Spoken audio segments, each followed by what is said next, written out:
Assalamualaikum warahmatullahi wabarakatuh. Alhamdulillahi rabbil alamin. Wabihi nasta'inu ala umuri dunya waddin. Wassalatu wassalamu ala asrafil anbiya'i wal mursalin. Wa ala alihi wa sahbihi ajma'in, amma ba'du. Pertama-tama marilah kita panjatkan puji syukur kehadirat Allah subhanahu wa ta'ala yang telah memberikan kenikmatan kepada kita semua, sehingga pada kesempatan hari ini kita dapat bermuajahah meskipun lewat virtual atau daring.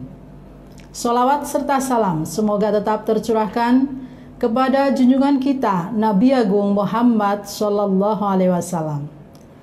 Anak-anakku kelas 10 MAN 1 Banyumas atau peserta Mastama, pada kesempatan hari ini saya akan menyampaikan materi tentang ukhuwah basyariah.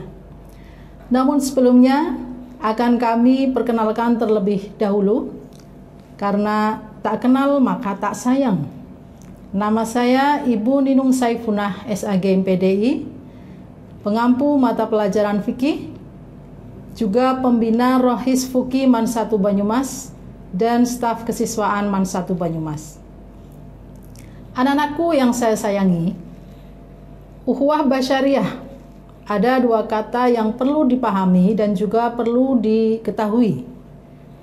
Ukhuwah menurut Kamus Besar Bahasa Indonesia berarti persaudaraan. Sedangkan basyariah adalah sesama umat manusia. Oleh karena itu, definisi ukhuwah basyariah adalah persaudaraan sesama manusia secara universal, secara umum, tanpa membedakan ras, tanpa membedakan agama, suku, aspek khusus yang lain. Oleh karena itu, kita harus bergaul dengan semua manusia, bukan hanya sesama muslim. Dalam surat Al-Isra ayat 70 disebutkan, A'udzubillahi minasyaitonirrajim, Bismillahirrahmanirrahim. Walaqad karramna bani Adam. Dan sesungguhnya kami telah memuliakan anak cucu Adam. Dari ayat tersebut mengisyaratkan bahwa siapapun yang merasa sebagai anak cucu Adam tanpa membedakan jenis kelamin, agama, etnik, kewarganegaraan, wajib hukumnya dihormati, memiliki hak yang sama dengan kita, memiliki keadilan yang sama dengan kita. Oleh karena itu saya pesan kepada adik-adik semua untuk selalu menghormati siapapun di antara kita. Dalam hadis riwayat Bukhari Muslim disebutkan, tidaklah beriman seseorang dari kamu sehingga dia mencintai saudaranya seperti dia mencintai dirinya sendiri. Kalau kita dicubit sakit, maka kita jangan mencubit. Ya. Kalau kita mau menerima kebahagiaan, berilah kebahagiaan pada orang lain. Kata saudara dalam hadis tersebut bukan sekedar sama muslim, melainkan sesama umat manusia. Merusak ukhuwah basyariah sama dengan merusak sendi-sendi doktrin Islam. Ini sejalan dengan visi madrasah. Mungkin ada yang masih ingat, kemarin sudah disampaikan tentang madrasahan, ada visi MAN 1 Banyumas, unggul dalam prestasi, mandiri, dan berakhlak mulia. Akhlak mulia ini yang saya garis bawahi, bahwa kita sebagai seorang muslim tidak hanya menjalankan ajaran Islam berupa sholat, zakat, puasa, tetapi kita tidak berakhlak. Apa gunanya? Tidak ada kemuliaan di sisi Allah. Oleh karena itu, kita harus mengacu kepada maqasidus syariah, adat tujuan syariah yang harus kita laksanakan untuk menciptakan akhlak mulia itu. Ada 5 hal dalam maqasidus syariah. Yang pertama adalah menjaga agama, hifdzuddin, ya. Menjaga agama berarti kita harus melaksanakan ajaran agama, tidak hanya tadi yang saya sebutkan sebagai ajaran formal saja, tetapi kita juga harus memiliki akhlak yang baik. Justru ketika kita melaksanakan agama dengan baik, sudah bisa dimanifestasikan dengan akhlak yang baik. Tetapi kalau sholat kita rajin, ngaji kita rajin, kemudian baca Quran rajin, akhlaknya tidak baik, suka menyakiti orang lain, suka menghina orang lain, suka korupsi, maka itu bukan akhlak yang mulia. Sedangkan yang kedua adalah menjaga jiwa. Menjaga jiwa ini adalah bahwa Islam melindungi kehidupan manusia. Di dalam Al-Quran sudah disebutkan wala taqtulun nafsal lati harramallahu illa bilhaq. Janganlah kamu membunuh jiwa-jiwa yang diharamkan Allah membunuhnya kecuali dengan alasan yang benar.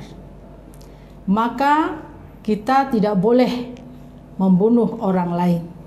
Jiwa kita dilindungi.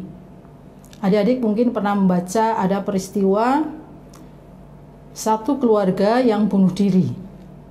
Ya, ini tidak sesuai dengan ajaran Islam. Bunuh diri tidak diajarkan dalam Islam. Membunuh orang lain tidak diperbolehkan dalam Islam. Oleh karena itu, adik-adik semua harus mempelajari ini sebagai ajaran Islam bahwa membunuh orang lain adalah dilarang. Yang ketiga adalah menjaga keturunan atau nasab. Menjaga keturunan ini menjadi penting. Sahnya pernikahan itu harus berdasarkan sah menurut hukum agama dan sah menurut hukum negara. Tidak bisa kemudian kalian bertemu lawan jenis langsung jadi. Itu tidak sah namanya. Apalagi ini ya, anak-anak remaja sekarang yang kalau kita lihat pergaulnya juga sudah cukup beragam. Adanya teknologi dan informasi yang semakin canggih sangat mempermudah pergaulan antar remaja sehingga tantangannya cukup berat. Maka saya sarankan untuk berhati-hati dalam bergaul. Carilah teman yang baik supaya kita juga menjadi anak yang baik yang menjadi harapan bangsa. Kemudian yang berikutnya adalah menjaga harta. Harta yang kita miliki harus kita jaga.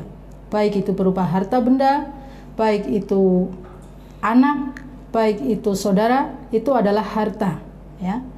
Sehingga kita sudah sesuai dengan ajaran Islam. Kemudian yang selanjutnya di dalam surat Al-Hujurat juga sudah disebutkan ayat 13. A'udzu billahi minasyaitonir rajim. Bismillahirrahmanirrahim. Ya ayyuhan nas, inna khalaqnakum min dzakari wa unsa wa ja'alnakum syu'uban wa qabaila lita'arafu. Inna akramakum 'indallahi attaqakum. Innallaha alimun khabir. Hai manusia, sesungguhnya kami menciptakan kalian dari seorang laki-laki dan perempuan serta menjadikan kalian berbangsa-bangsa dan bersuku-suku supaya kalian saling mengenal. Tadi di awal saya sudah menyebutkan tak kenal maka tak sayang. Maka dari ayat ini saya menggarisbawahi bahwa dengan siapapun kita harus mengenal juga menghormati hak-hak orang lain. Tidak hanya sesama muslim tetapi sesama umat manusia. Saya lanjutkan terjemahnya dulu. Sesungguhnya orang yang paling mulia di antara kalian di sisi Allah ialah orang yang paling bertakwa. Sesungguhnya Allah Maha mengetahui dan Maha mengenal. Terkait dengan ini, maka ayat ini sebetulnya cukup modern. Kenapa? Karena dengan adanya HP, adanya aplikasi yang ada di HP macam-macam itu adalah ada kalimat saling mengenal di situ. Nah, saling mengenal di sini adalah supaya kita saling mengenal dengan baik, bukan untuk saling menjelek-jelekan atau menghina. Tidak jarang kita melihat ada beberapa kasus ya terkait dengan medsos ini yang kita tidak menggunakannya dengan baik ya. Padahal adanya medsos ini adalah untuk menciptakan persaudaraan yang baik, maka harus digunakan dengan sebaik-baiknya. Nah, terkait dengan turunnya surat Al-Hujurat 13 ini, ada dua peristiwa penting yang perlu kita ketahui. Bahwa apa yang dicontohkan oleh Rasulullah SAW pada waktu itu menjadikan contoh untuk kita semua. Yang pertama kisah Bilal bin Rabah.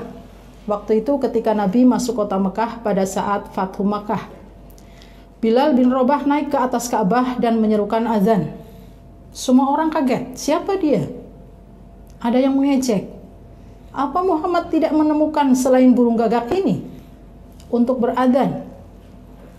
Kalian tentu tahu burung gagak warnanya apa, ya? Burung gagak warnanya hitam. Bilal itu ya hitam karena dia adalah berkulit hitam, ya. Nah, sehingga kemudian turunlah surat Al-Hujurat ayat 13 bahwa kita tidak boleh membeda-bedakan dengan orang lain terkait dengan ras tadi, ya. Siapapun punya hak yang sama, punya kesempatan yang sama, dan punya keinginan yang sama. Kemudian yang kedua adalah kisah Abu Hind, bekas budak yang bekerja sebagai tukang bekam. Lalu Nabi meminta kepada Bani Bayadah untuk menikahkan salah satu putrinya dengan Abu Hind, tapi menolak. Maka turunlah surat Al-Hujurat 13. Dia mengatakan bahwa tidak sebanding, masa anak saya menikah dengan bekas budak, ya. Nah, maka surat Al-Hujurat ini menjadi pedoman bagi kita semua dalam menciptakan kesetaraan ataupun keragaman ini, menjadikan suatu keindahan, ya, untuk kita bisa menjadikan persaudaraan ataupun pergaulan sama muslim ataupun antar agama. Dalam Quran surat Al-Mumtahinah ayat 8 dan 9, di situ disebutkan hubungan antara orang Islam dengan orang kafir yang tidak memusuhi Islam itu tidak dilarang. Tidak dilarang, ya. Dalam pembahasan fikih, kafir itu ada dua. Satu kafir dhimmi, dua kafir harbi. Mungkin di antara adik-adik ada yang tahu. Kafir dhimmi adalah kelompok kafir yang hidup berdampingan dan tidak memusuhi Islam. Kita punya tetangga non-muslim, punya tetangga Hindu barangkali, ya. Itu namanya kafir. Mereka berhubungan baik dengan kita, menghormati ajaran agama kita, menghormati ketika waktu sholat tiba, dan kita juga menghormati mereka. Maka kita harus menghormati hak mereka dan bertoleransi. Mereka punya hukum dan hak yang sama dengan kita. Sedangkan yang kedua adalah kafir harbi. Kelompok kafir harbi yang memerangi umat Islam, maka kita harus memerangi. Karena apa? Karena kafir harbi ini adalah kelompok kafir yang memerangi umat Islam, ya.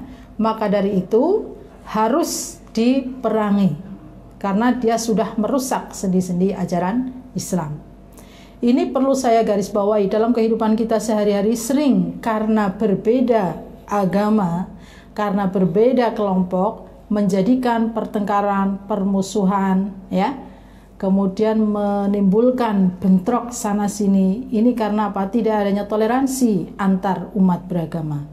Oleh karena itu saya pesankan kepada adik-adik ini yang sedang tumbuh remaja untuk mau terus belajar bagaimana kita hidup bermasyarakat supaya terjadi kedamaian, terjadi kenyamanan dalam hidup bermasyarakat. Tentu saja itu diawali dari diri kita sendiri. Ketika kita mau berdamai dengan orang lain, maka orang lain juga akan hidup damai dengan kita. Tapi kalau kita memusuhi, kita menghujat, kita menghina, ya. Misalnya ada teman kalian nih, ada yang berkulit hitam, black sini, gitu ya. Itu nggak boleh. Ya, atau kemudian memanggil nama orang tuanya, Darno, nggak boleh, ya. Karena apa? Karena itu bukan ajaran Islam. Ajaran Islam, budaya Banyumas ini juga harus kita lestarikan, ya. Manggil orang itu ya dengan sebutan. Kalau dia laki-laki, Mas Anto di mana, ya. Kalau dia perempuan, Mbak Nela di mana, gitu, ya. Sehingga ada sebutannya, tidak hanya sekedar namanya yang dipanggil. Kemudian beberapa contoh ukhuwah basyariah yang perlu diketahui. Satu adalah menjalankan sholat berjamaah. Ya, dengan sholat berjamaah di sini sudah ada ukhuwah persaudaraan. Ya. Kemudian yang kedua, ikhlas membantu kesusahan sama muslim. Ada kewajiban muslim dengan muslim yang lain yang harus kita lakukan. Satu, menjawab salam. Maka ketika kita mendengar ada orang mengucapkan salam, wajib kita balas. Assalamualaikum warahmatullahi wabarakatuh. Jawablah dengan Waalaikumsalam warahmatullahi wabarakatuh. Yang lengkap, biar keselamatan ada pada diri kita. Kemudian yang kedua adalah kewajiban menengok orang sakit. Nah, ini sesuai dengan contoh ukhuwah basyariah tadi, ikhlas membantu kesusahan sama muslim. Bahwa orang yang sedang dirundung sakit adalah orang yang sedang dalam kesusahan. Dia merasakan sakit, ya, yang tidak kita ketahui seperti apa, sehingga ketika kita datang kita menghibur. Lalu yang ketiga adalah mengantar jenazah sampai ke makam. Ini adalah kewajiban muslim terhadap muslim yang lain. Lalu contoh berikutnya, ikhlas memaafkan kesalahan orang lain. Kalimat yang mudah tetapi sulit terkadang dilakukan, ya. Katanya kalau sudah sakit, ya, susah untuk memaafkan. Tetapi ini ajaran Islam yang harus kita lakukan. Maka ketika kita mendapatkan kesalahan, kita wajib memaafkan kesalahan orang lain. Walaupun itu berat, tetapi harus kita coba. Ya. Yang keempat, saling bertegur sapa. Ini penting karena Islam mengajarkan silaturahmi. Ya. Kalau kalian besok sudah masuk secara face to face di Man 1 Banyumas, ya, setiap pagi kalian akan bertatap muka dengan guru-guru Man 1 Banyumas. Datang itu ada 3S, salam, sapa, salaman. Ya. Salam, assalamualaikum warahmatullahi wabarakatuh, dengan teman atau dengan bapak ibu guru. Kemudian salaman, ya, berjabat tangan dengan bapak ibu guru piket setiap pagi masuk, ya. Kemudian mengucapkan assalamualaikum tadi, ya. Maka ini sebagai contoh ukhuwah basyariah, saling bertegur sapa. Yang berikutnya, melupakan perbedaan dan merajut kebersamaan. Semua manusia tidak ada yang sama. Begitulah Allah menciptakan kita semua, dan begitulah hebatnya Allah terhadap umatnya. Tidak ada satupun yang sama. Sidik jari saja nggak ada yang sama, ya. Apalagi ini sudah kalau berbeda agama, berbeda ras, berbeda suku. Nah, perbedaan inilah yang nanti akan menciptakan kedamaian ataupun kebersamaan. Lalu yang berikutnya adalah memperkuat dan meningkatkan rasa silaturahmi. Sehingga dengan berbeda itu pasti akan menjadi kebersamaan yang baik. Kalian bisa lihat bunga di taman. Apakah bunganya hanya merah saja seperti kerudungnya Ibu Ninung? Tentu ada merah, ada putih, kuning, ya. Betapa indahnya taman itu. Apalagi yang daerah Banyumas ini sudah ke Sumbang apa belum? Di situ ada taman yang sangat indah, ya. Dan itu keberagaman itu yang menjadi keindahan. Maka yang perlu saya garis bawahi di sini bahwa perbedaan tidak menjadikan kerusakan ataupun bencana untuk agama ataupun negara, tetapi perbedaan itu akan menciptakan kebersamaan, akan menciptakan kedamaian di dunia ini. Oleh karena itu, saya pesankan kepada anak-anakku Man 1 Banyumas kelas 10 yang baru ini, kita harus selalu menciptakan perdamaian, ya. Kalau ada yang berselisih harus kita damaikan. Anak-anakku sekalian yang saya sayangi, saya cintai, untuk merajut persaudaraan dan juga pergaulan sama muslim ataupun antar agama, kita harus selalu mengedepankan persaudaraan ataupun ukhuwah basyariah tadi, ya. Karena itu adalah pesan langit. Yang namanya pesan langit ini harus kita junjung tinggi. Itu yang akan mengatur kehidupan kita. Dengan turunnya surat Al-Hujurat 13 tadi, ini sudah mengubah kasta di negara Arab pada waktu itu, di mana ada kasta tertentu, ya, kaum Quraisy dengan Quraisy dan sebagainya. Tetapi dengan turunnya surat Al-Hujurat 13, maka ini sudah merubah kasta. Apa sekarang kemudian berbalik, kita akan mengembalikan kasta masyarakat Arab pada waktu itu, ketika kita hidup berkasta-kasta? Padahal Islam tidak mengajarkan itu. Islam mengajarkan kesetaraan, persaudaraan, dan juga keragaman, ya. Maka dari itu, kepada siswa-siswi MAN 1 Banyumas, agar selalu hidup damai, hidup rukun, untuk bersama-sama menciptakan persatuan dan perdamaian di Indonesia khususnya, dan juga di dunia pada umumnya, terutama kepada kita sebagai seorang yang bersaudara. Tentu saja kita harus menciptakan perdamaian itu ataupun persatuan. Sekali lagi, MAN 1 Banyumas, madrasah hebat bermartabat. Insya Allah kalian akan betah di MAN 1 Banyumas, dan mudah-mudahan tetap istiqomah sampai lulus nanti, ya. Jangan berhenti di tengah jalan, karena ini adalah madrasah yang sudah kalian pilih. Demikian yang bisa saya sampaikan. Assalamualaikum warahmatullahi wabarakatuh.